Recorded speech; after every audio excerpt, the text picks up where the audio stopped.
Bonsoir à tous, merci d'être au rendez-vous pour un nouveau JT sur Monaco Info. Au sommaire aujourd'hui, cette information exclusive, la mise en place d'un centre unique de test en principauté. Il se trouvera à l'espace Léo Ferré. Alors quand sera-t-il opérationnel? Quelles seront les modalités pour se faire tester? Didier Gamerdinger, ministre des Affaires sociales et de la Santé, nous dévoilera tous les détails.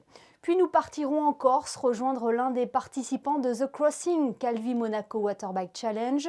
Ce défi sportif, organisé par la Fondation Princesse Charlène, prendra son départ demain depuis l'île de Beauté.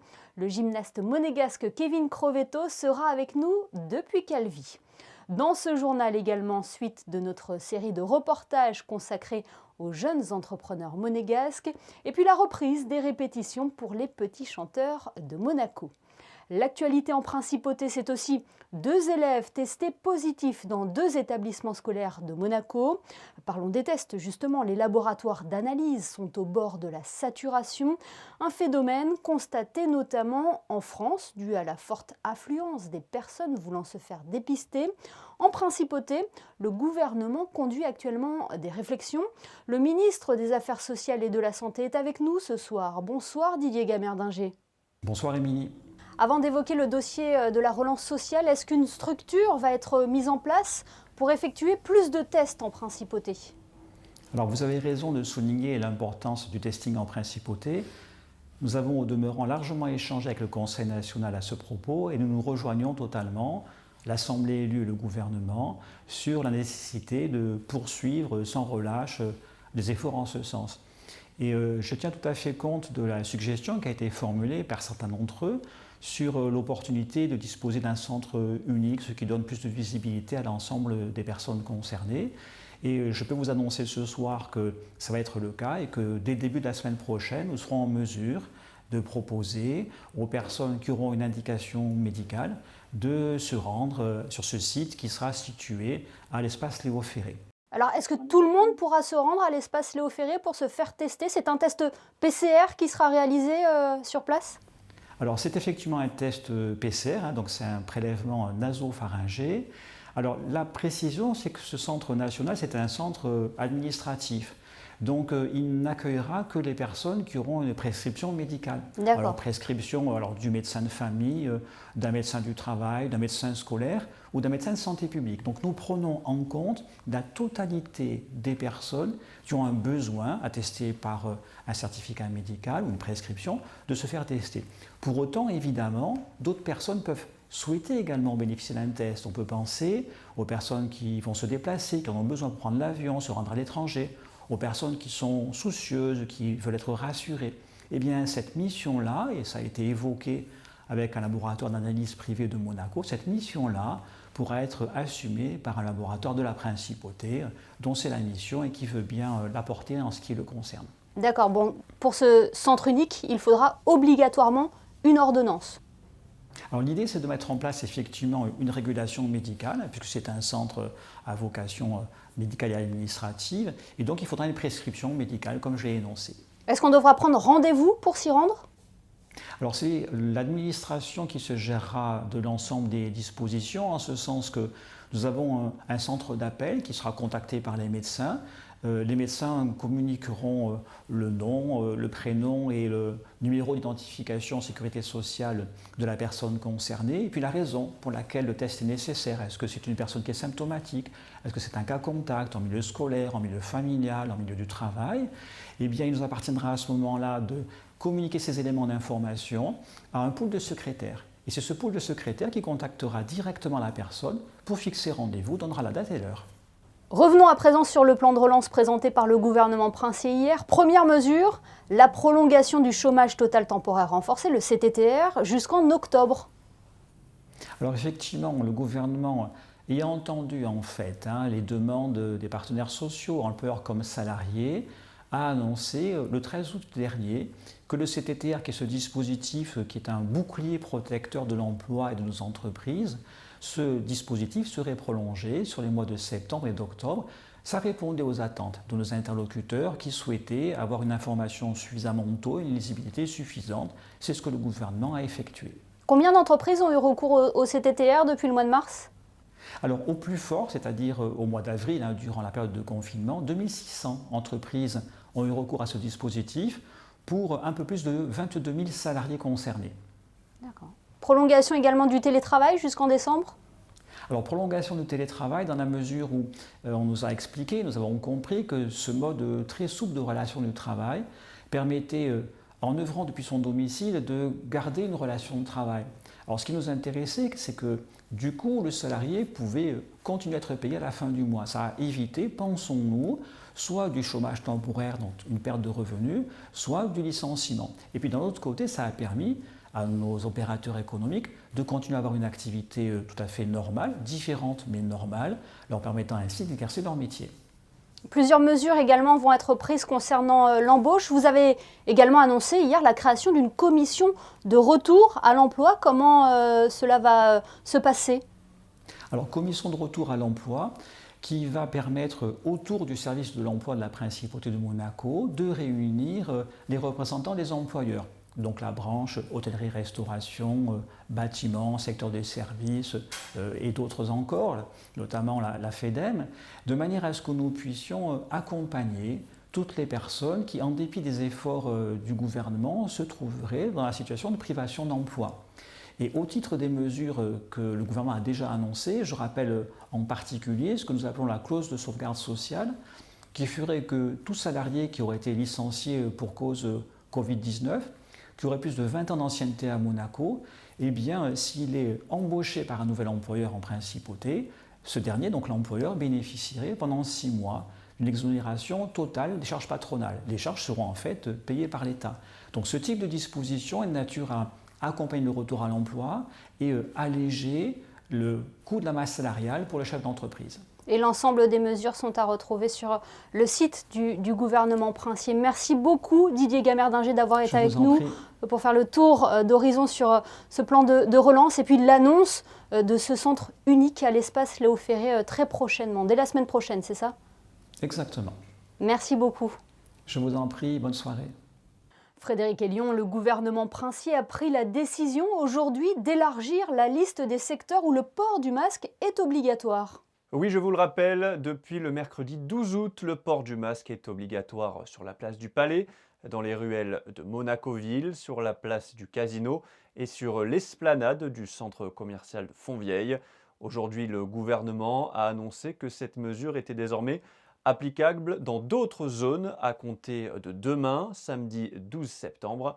Les abords et espaces d'accès aux établissements scolaires, les espaces d'accès aux transports, notamment les arrêts de bus et voies de desserte de la gare, les marchés de la Condamine et de Monte-Carlo pendant les heures de fonctionnement et les espaces voisins de la place du Casino, le One Monte-Carlo, les jardins avenue des Spélugues et les jardins des Boulingrins. Le prince Albert II a participé ce matin à l'inauguration d'une voiture particulière dans le cadre du salon Ever. Oui, la Sunbeam Alpine Mark III que conduisait Grace Kelly dans La Main en collet, le film d'Alfred Hitchcock. Le prince souverain a inauguré la version hybride du véhicule datant de 1954 en compagnie de Brigitte Aubert, une des actrices du film. L'automobile a été transformée par l'association Smart Electric Monaco. Et puis on l'a appris dernièrement, la disparition de Biljana Čičin-Sen. Oui, la présidente du Forum mondial sur les océans nous a quittés. Son travail et son implication dans la protection de l'environnement avaient été salués par de nombreuses distinctions. Elle avait d'ailleurs reçu le Grand Prix des sciences de la mer Albert Ier de Monaco en 2019 des mains du prince Albert II à Paris l'an dernier. Elle était également intervenue lors de conférences au musée océanographique sur la gouvernance des océans notamment. Dans un tweet, le directeur du musée, Robert Calcagno, fait part de son immense tristesse. Souvenez-vous, nous l'avions reçu sur Monaco Info. À la sortie du confinement, Alexis Lanari avait créé une application pour venir en aide aux restaurateurs, Pika et Pia. Ce jeune entrepreneur est aujourd'hui à la tête d'une société de consulting, Toudi Consulting. Il nous la présente et il revient sur son parcours. Il est au micro de Christine Datomel. Je suis né, j'ai grandi ici, je fais toutes mes études, on va dire jusqu'au lycée à Monaco. Après, je suis parti faire une classe préparatoire à école d'ingénieur à Centrale, donc en France. J'ai complété avec une année de commerce, économie et finance à Londres. Et suite au concours de création d'entreprise, je suis revenu en principauté pour créer mon entreprise. La société, elle a à peu près 2 ans et demi, 3 ans. Et c'est une société on accompagne et on réalise des projets sur mesure pour aider les entreprises dans leur transition numérique. Donc que ce soit du web, du mobile et aussi dans notre spécialité, tout ce qui est autour de la donnée. Un exemple de ce qu'on peut faire sur la partie données, avec un peu d'intelligence artificielle. Là, dans le cadre du Covid, on a donc réalisé sur du traitement sur image la possibilité de détecter automatiquement si les masques sont bien portés ou pas. Donc on a la possibilité de voir si le masque est mal porté, si le masque est à moitié mal mis et si le masque est bien mis. On les aide sur différents volets, on les accompagne lors de l'expression du besoin pour voir avec elles ce qu'elles ont vraiment besoin. On les accompagne aussi lors de la réalisation où on fait un projet sur mesure et puis après coup on les accompagne dans le suivi et la maintenance de ces projets. Un mot à présent sur The Crossing Calvi Monaco Waterbike Challenge. L'événement prendra son départ demain depuis l'île de Beauté pour allier la principauté en waterbike.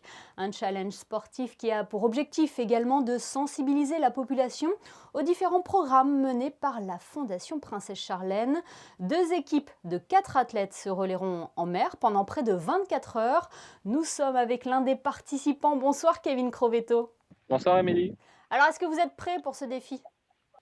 Oui, on s'est entraîné ce matin, c'était le dernier entraînement. Ça nous a permis de faire les derniers réglages en équipe, notamment pour les changements sur le waterbike. Donc on est prêt. C'est compliqué justement de pédaler sur un waterbike ? Non, c'est pas très compliqué. Après, c'est différent du vélo traditionnel. Il y a un tout petit peu plus de résistance. Ça ressemble un peu plus au VTT qu'au vélo de route, mais c'est pas compliqué. Et comment est l'ambiance actuellement à Calvi ? L'ambiance est bonne, on s'entend tous très bien. Malgré tout, on reste concentré parce qu'il nous attend quand même une sacrée traversée et on a une météo qui est pour l'instant assez incertaine, donc on va voir. Justement, vous vous apprêtez à parcourir 180 km pour rallier, pour rejoindre Monaco depuis la mer. Vous avez mis en place une stratégie avec Gareth Wittstock, Conor McGregor et Jérôme Fernandez ? Oui, on a mis une stratégie en place que je ne peux pas révéler tout de suite. Non. Mais on a décidé de faire des relais pas de temps en fait. Au moment où on se sent fatigué, où on a besoin de tourner, on appelle le bateau et on fait le changement. Voilà, il faut le préciser, vous serez encadré pendant cette course. Oui, ça va très bien se passer. On va être encadré par du nombre personnel et ce sera très bien encadré. Vous avez déjà participé au Riviera Waterbike Challenge. Quels souvenirs en gardez-vous ? Des très bons souvenirs. C'est vrai que j'ai eu la chance de participer aux 2 premières éditions du Riviera Waterbike Challenge. C'était assez différent parce que c'était le long du littoral. Et j'en garde de très beaux souvenirs et notamment cet esprit de solidarité parce qu'il ne faut pas oublier qu'avant tout, on est là pour une bonne cause, pour la Fondation Princesse Charlène. Et il est important que les gens ils soient sensibilisés sur cette cause-là qui est la noyade. Parce qu'il y a beaucoup de personnes dans le monde qui sont touchées par la noyade et beaucoup plus qu'on pense. Et du coup, c'est très bien de communiquer là-dessus et de transmettre aux personnes ces informations. Kevin, on ne peut pas vous avoir avec nous sans parler gym. Votre club, l'Étoile de Monaco, était en finale du top 12 avant le confinement. Quels sont vos objectifs cette saison ? Vous allez connaître vos adversaires demain, samedi. C'est ça exactement. Demain, je vais faire une petite parenthèse avec le waterbike parce qu'il va y avoir le tirage au sort des poules du top 12 pour savoir contre qui on sera cette saison. On a un peu en travers de la gorge la saison dernière parce qu'on était très bien parti. On était stoppé en plein élan par la crise sanitaire. Donc on est un petit peu déçus, mais on va repartir plus motivé que jamais pour essayer d'atteindre la finale et décrocher une médaille et pourquoi pas celle d'or. Et puis l'autre objectif, c'est d'aller décrocher une qualification pour les Jeux Olympiques de Tokyo, Kevin. Oui, il y a aussi les Jeux Olympiques de Tokyo dans un coin de ma tête. Il reste une épreuve sélective, c'est les championnats d'Europe à Bakou au mois de décembre, s'ils ont lieu, parce qu'il y a encore une petite incertitude là-dessus. Et donc voilà, je reste aussi concentré là-dessus. On vous souhaite en tout cas bon courage pour demain, pour ce défi, ce challenge que vous allez affronter, Kevin Crovetto. Merci beaucoup d'avoir été avec nous depuis Calvi. Merci à vous.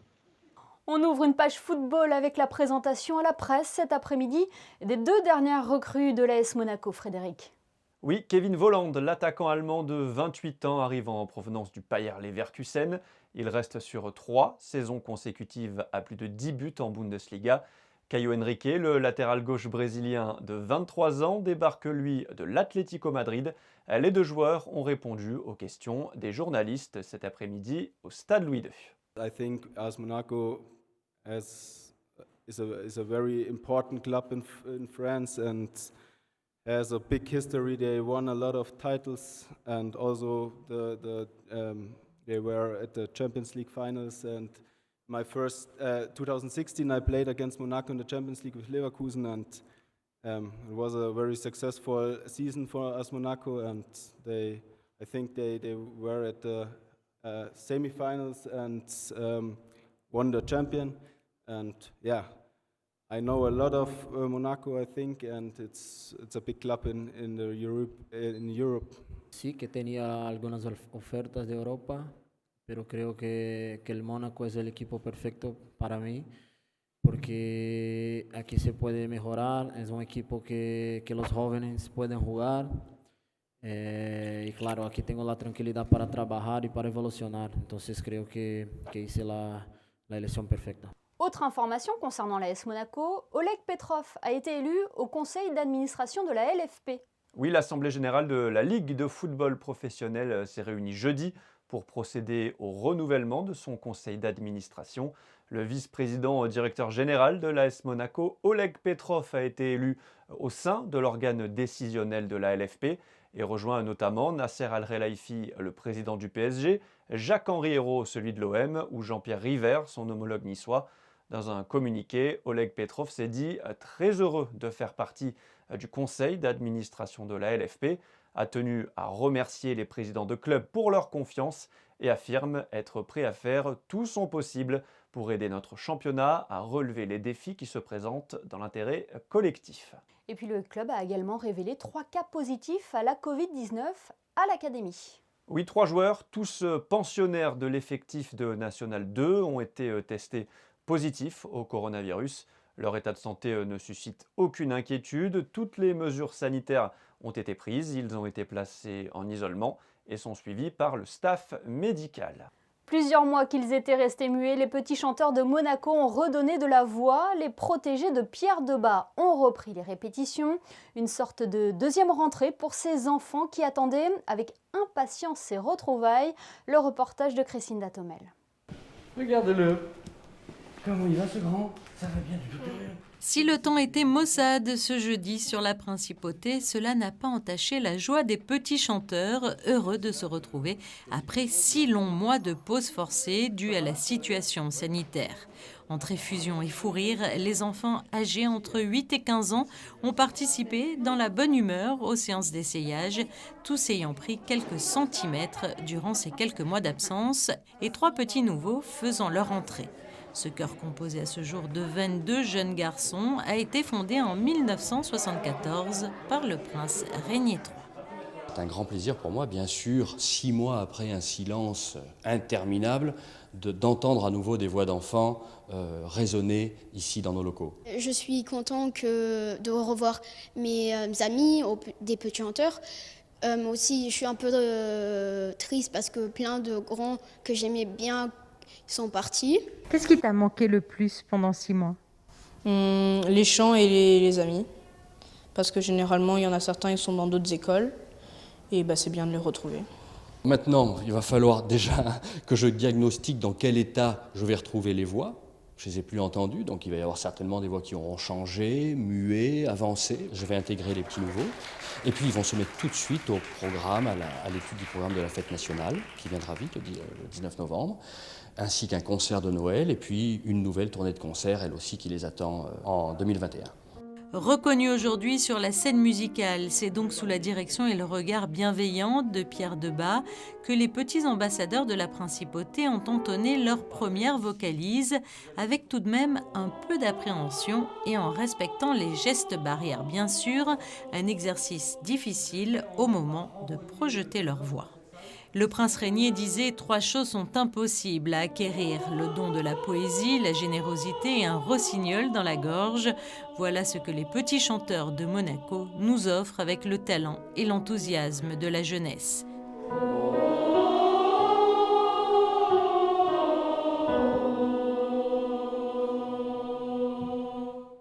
si votre enfant souhaite intégrer les petits chanteurs de Monaco, sachez que la maîtrise recrute. 3 places sont toujours vacantes, donc avis aux amateurs. Votre enfant devra cependant avoir entre 8 et 11 ans pour pouvoir intégrer le chœur des petits chanteurs qui se préparent déjà pour leur prochaine tournée prévue en 2021 aux États-Unis. On passe aux prévisions météo. Quelle est la tendance pour le début du week-end, Frédéric ? Après 2 jours pluvieux, retour du beau temps pour ce week-end et 1001 matinée ensoleillée avec quelques rares passages nuageux. Le ciel se dégagera totalement l'après-midi. Côté température, il fera 21 degrés le matin, le mercure grimpera jusqu'à 27 l'après-midi. Pour les amateurs de plage, l'eau sera à 24 degrés. Le soleil se lèvera à 7h05 pour se coucher à 19h47. Samedi 12 septembre, nous fêterons les Apollinaires. Et les prévisions météo sont également ensoleillées à Calvi pour le départ de The Crossing Calvi Monaco Waterbike Challenge. On se quitte justement avec les photos de cet événement organisé par la Fondation Princesse Charlène. Photos signées Manuel Vitali. Et nous retrouverons demain notre journaliste Sandrine Nègre qui est actuellement en Corse pour suivre ce défi. À demain sur Monaco Info.